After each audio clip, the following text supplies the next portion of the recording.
Hello दोस्तों, तो स्वागत है आप सबका एक बार फिर से इस नए वीडियो में। तो आज के वीडियो में हम बात करने वाले हैं बायो की, क्योंकि बायो के बारे में आप जहां भी सुनिएगा, चाहे वो टॉपर हो या कोई भी हो, आपको सिर्फ एक चीज कहेगा, एनसीईआरटी पढ़ो। लेकिन क्या एनसीईआरटी सिर्फ पढ़ने से 360 में 360 लाया जा सकता है बायो में? तो आज हम इसी सब पॉइंट पे डिस्कस करने वाले हैं, आखिर क्या क्या करना चाहिए बायो में और क्या क्या नहीं करना चाहिए। क्योंकि अगर सिर्फ एनसीईआरटी पढ़ने से बायो में 360 लाए जा सकते हैं, तो हर बच्चे को 360 आते या फिर किसी को भी नहीं आते। और आखिर क्यों मुझे इतने एनसीईआरटी पढ़ने के बाद भी सिर्फ 351 नंबर आए हैं? तो चलिए वीडियो शुरू करते हैं, लास्ट तक देखिए और अपना एनसीईआरटी पढ़ने का तरीका, अपना बायो में मार्क्स दोनों इंप्रूव करिए और अपने दोस्तों में वीडियो जरूर शेयर करना। तो देखो, बायो में एनसीईआरटी पढ़ के 360 लाया जा सकता है, ये बात बिल्कुल सही है, लेकिन आपका अप्रोच उसको लेके एकदम बिल्कुल सही होना चाहिए। तो अब हम बात करने वाले हैं कुछ ऐसे रीजंस की जिनके वजह से बायो में फुल मार्क्स नहीं आ पाते हैं। तो सबसे पहले बात करते हैं बायो एनसीईआरटी पढ़ने के तरीके को, थ्योरी पढ़ने का तरीका क्या होना चाहिए। क्योंकि बायो में फुल मार्क्स लाने के लिए सबसे बेसिक नीड ही यही है कि आप थ्योरी को एकदम अच्छे से पढ़ो, उसका अप्रोच सही हो आपके पढ़ने का। तो अगर आप ये सोच रहे हो कि हम एनसीईआरटी को सिर्फ 2 से 3 बार पढ़ के एकदम अच्छे से समझ जाएंगे, सारा पॉइंट याद हो जाएगा, सारा लाइन बाय लाइन याद हो जाएगा, तो फिर आप बिल्कुल ही गलत सोच रहे हो। क्योंकि एनसीईआरटी एक ऐसी चीज है जो आपको 2-3 बार में तो बस ये पता चलेगा कि क्या क्या पॉइंट्स टॉपिक्स हैं, फिर उसके अंदर क्या क्या डेप्थ है, किस लाइन में क्या लिखा है, इट बिकॉज, ये सब ये आपको उसको और अच्छे से रीडिंग करने 4 बार 5 बार 6 बार 7 बार, इससे भी ज्यादा रीडिंग करने के बाद पता चलेगा। तो सबसे पहले बात तो ये हो गई कि एनसीईआरटी को मल्टीपल टाइम्स पढ़ना है। दूसरी बात इसके बाद ये आती है कि सिर्फ मल्टीपल टाइम्स पढ़ना नहीं है, बल्कि उसके हर एक लाइन को, हर एक वर्ड को इक्वल इंपॉर्टेंस के साथ पूरे फोकस से पढ़ना है। क्योंकि और सबसे बड़ी बात तो ये, उसके जहां पे बिकॉज, हाउएवर या जो ऑलमोस्ट शब्द होते हैं वहां पे भी एकदम ध्यान से देना है। क्योंकि आजकल स्टेटमेंट बेस्ड क्वेश्चन आ रहे हैं, एक दो असर्शन रीजन आ रहे हैं, तो आपको ये सारे पॉइंट्स, बिकॉज वाले, ऑलमोस्ट वाले, ये सारे पॉइंट्स वहां पे आपको हेल्प करेंगे जहां पे क्वेश्चन स्टेटमेंट बेस्ड या असर्शन रीजन होंगे। तो मल्टीपल टाइम्स पढ़ने के साथ साथ आपको हर लाइन, हर वर्ड को एकदम प्रॉपर फोकस के साथ, इक्वल इंपॉर्टेंस के साथ पढ़ना होगा। इसके बाद बात करते हैं एनसीईआरटी हाईलाइटिंग की। तो कई बच्चे क्या होता है कि जब वो फर्स्ट बार या सेकेंड बार एनसीईआरटी पढ़ने बैठते हैं, उसी टाइम उसको हाईलाइट करना शुरू कर देते हैं। तो ये गलती आप भूल कर भी मत करना। क्योंकि जब आप फर्स्ट बार, सेकेंड बार या थर्ड बार एनसीईआरटी पढ़ रहे होते हो, तो आपको खुद ही नहीं पता होता है कि इस चैप्टर में क्या है, इस सेंटेंस का मतलब क्या है, या फिर इस पैराग्राफ में क्या है। तो उस वक्त अगर आप हाईलाइट करोगे तो आप या तो हर पॉइंट को हाईलाइट करते चल जाओगे और पूरे चैप्टर्स को हाईलाइट कर दोगे, या फिर आप वो चीज छोड़ते हुए चल जाओगे जो एक्चुअली इंपॉर्टेंट थी, आप वही छोड़ के बाकी सबको हाईलाइट कर दोगे। तो ये गलती बिल्कुल मत करना कि आप फर्स्ट बार बैठ रहे हो या सेकेंड बार पढ़ने बैठ रहे हो और आप उसको शुरू कर दिए हाईलाइट करना। 2 से 3 बार पढ़ने के बाद आप जब हाइलाइटर लेके बैठोगे, तब आपको एक्चुअली में पता होगा कि इस चैप्टर में क्या है, इस पैराग्राफ में क्या आगे आने वाला है और कौन सा लाइन मेरे लिए ज्यादा इंपॉर्टेंट है। तो आप जब भी हाईलाइट करो तो एटलीस्ट उससे पहले 2 या 3 बार तो आप एनसीईआरटी पढ़ चुके हो, उसके बाद ही आप हाईलाइट करना शुरू करें। तो जब आप ये सब चीजें फॉलो करोगे तो आपका थ्योरी एकदम बेहतर होगा। मल्टीपल टाइम्स पढ़ना, हर एक सेंटेंस, हर एक लाइन को इक्वल इंपॉर्टेंट देना, वर्ड्स को इक्वल इंपॉर्टेंट देना, इफ, इट, बिकॉज, ये सब वाले वर्ड वाले लाइंस को ज्यादा फोकस के साथ पढ़ना, हाईलाइट प्रॉपर तरीके से करना। तो ये हो गई कि थ्योरी कैसे सुधारा जाए। अब बात करते हैं इसके आगे, क्वेश्चंस कैसे सुधारा जाए। तो अब अगली बात करते हैं क्वेश्चंस प्रैक्टिस की। क्योंकि अब आपने अधिकतर यही सुना होगा, या तो फिजिक्स या तो केमिस्ट्री में, कि खूब सारा क्वेश्चन प्रैक्टिस करो, खूब सारा क्वेश्चन प्रैक्टिस करो। और बायो में आपने ये सुना होगा कि एनसीईआरटी पढ़ो, एनसीईआरटी पढ़ो, एनसीईआरटी पढ़ो। लेकिन सिर्फ एनसीईआरटी पढ़ने से आप फुल मार्क्स नहीं ला पाओगे। अगर आपको अच्छा करना है, 650 प्लस 80 प्लस मार्क्स लाने हो, तो आपको क्वेश्चन प्रैक्टिस बायो की करनी ही होगी। क्योंकि वही एक चीज है जो आपको बार बार वो मेमोराइज कराएगा, हर एक थ्योरी को, हर एक सेंटेंस को। तो बायो में भी क्वेश्चन प्रैक्टिस बहुत इंपॉर्टेंट हो जाता है।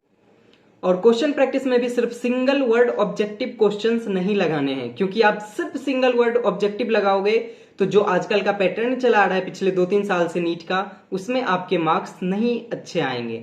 आपको अगर मार्क्स अच्छे करने हैं तो आपको सिंगल वर्ड क्वेश्चन के साथ statement based, AR, image based सारे क्वेश्चन की प्रैक्टिस करनी होगी। और जब आप ये सारा प्रैक्टिस कर लोगे, उसके बाद आप ट्राई करोगे पीवाईक्यूज बनाने के बायो के। जब आप PYQs बनाओगे तो आपको ऐसा लगेगा आप नीट का क्वेश्चन बना रहे होगे, और आप उसको एकदम अच्छे से बनाना बिना किसी चीटिंग के, मतलब कि आप ऐसा ना हो कि बीच बीच में आप बुक खोल के देख रहे हो कि इसका आंसर क्या है। कोशिश करो उसको एकदम अच्छे से बनाने का। और अगर एक भी क्वेश्चन आपका PYQ में गलत हो रहा है, इसका मतलब है कि आपका उस चैप्टर से कुछ छूट रहा है। तो आप तब तक उस चैप्टर को पढ़ते रहोगे जब तक कि PYQ का एक एक क्वेश्चन आपसे सही नहीं हो जाता। तो PYQ पूरा ट्राई करो। उसके बाद आता है टेस्ट का बारी। टेस्ट में आप सारे क्वेश्चन को एकदम अच्छे से अंडरलाइन करके, हाईलाइट करके पेंसिल से क्वेश्चन को अटेम्प्ट करना है एकदम प्रॉपर सिंसियर वे में। और जब आप ये सारे क्वेश्चन प्रैक्टिस कर चुके होगे तो आपको ये भी समझ आ जाएगा थ्योरी अप्लाई कैसे करना है। आपको सारा चीज याद हो जाएगा, जहां पे एक छोटी छोटी सिली मिस्टेक्स होने वाली होती है वो भी याद हो जाएगी। और जब आप PYQ से देखोगे तो आपका बार बार रिवीजन भी हो जाएगा। तो ये चीज आपको हेल्प करेगी बायो में 360 स्कोर करने की। तो ये बात हो गया थ्योरी और क्वेश्चन प्रैक्टिस का। अब जो मेन बात आती है वो आती है कि इतना सब करने के बाद भी अगर नीट में 360 आपके नहीं आ रहे हैं, बायो में नीट में मतलब किसी भी टेस्ट में आपके नहीं आ रहे हैं, और मेरे 351 ही क्यों आए थे, 360 क्यों नहीं आए, आखिर मेरे क्वेश्चन कौन से छूट गए और कौन से गलत हो गए और वो क्यों। तो देखो, ऐसा नहीं था कि वो सारे क्वेश्चन NCERT से बाहर थे। पहले आप ये देखो कि मेरा क्वेश्चन गलत कौन सा हुआ है। तो आप देख रहे होगे इस क्वेश्चन में फोटो सिस्टम के बारे में पूछा गया है, जिसमें कि मैंने पहले, आप देखो, मैंने सही आंसर भी लगाया है, लेकिन इसके बाद मैंने फिर आंसर गलत कर दिया। क्यों? क्योंकि मुझे हल्की सी कंफ्यूजन हो गई। और ये क्वेश्चन ऐसा है जो शायद ही कोई बच्चा गलत करेगा, अगर उसने NCERT अच्छे से या थोड़ी भी वो मेमोराइज की है, रटा है, तो वो बच्चा कभी गलत नहीं करेगा। लेकिन मेरा गलत हो गया और मेरा 5 मार्क्स यहाँ पे बायो में कट गया। और ये इससे बड़ा अफसोस नहीं होता है कि इतने इजी क्वेश्चन आपके गलत हो जाए। तो आखिर मेरे क्यों गलत हो गए। और इसके बाद आप एक क्वेश्चन ये देखो जो कि मेरे छूट गए। इसमें भी मैंने अटेम्प्ट, मतलब ये साइन दिया हुआ है कि मैं दोबारा आके इसे देखूंगा, लेकिन मेरे से यहाँ पे एक नेग्लिजेंस हो गया। क्या?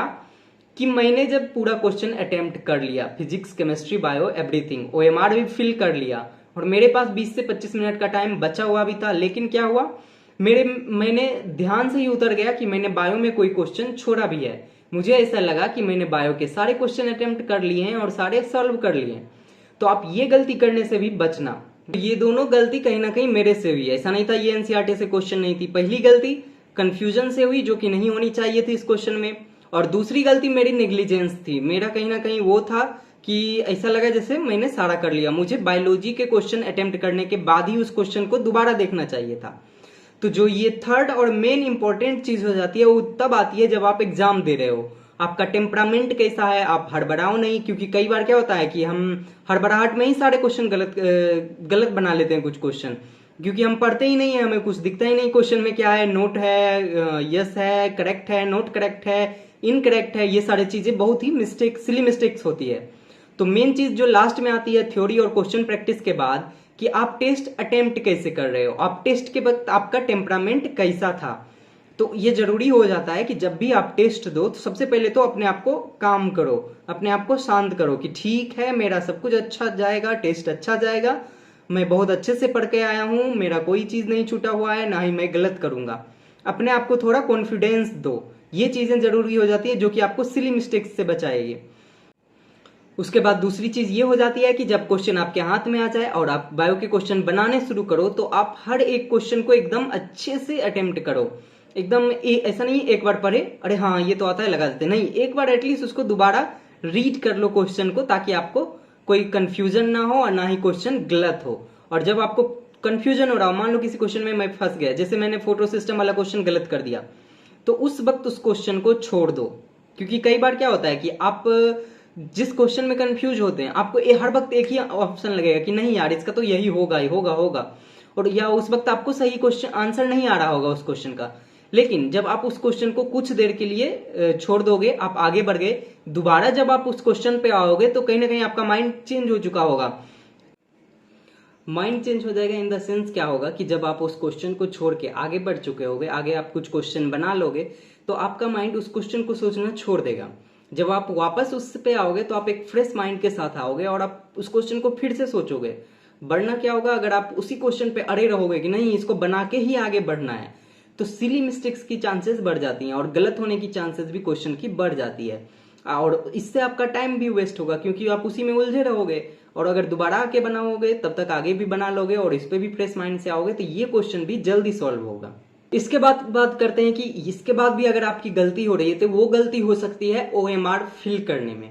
तो मैं इसके लिए भी आपको कहूंगा कि जब आप बार बार टेस्ट प्रैक्टिस कर रहे हो तो उसको कोशिश करो OMR पे देने का। अगर आप रूम पे बैठ के कर रहे हो, अगर आपने टेस्ट सीरीज ज्वाइन किया है तो फिर वो तो आप OMR पे प्रैक्टिस कर ही रहे हो, आप अपने रूम पे भी OMR से प्रैक्टिस करो टेस्ट देने का। इससे क्या होगा कि आपका एक्यूरेसी बढ़ेगा OMR फिल करने में, जो कि जरूरी है क्योंकि बहुत बच्चे होते हैं जिनकी OMR मिस्टेक होती ही है। और मैंने इस बार बहुत अच्छे से OMR प्रैक्टिस की थी तो मेरा OMR मिस्टेक एक भी नहीं हुआ था। मैंने पूरा OMR एकदम सही सही फिल किया था।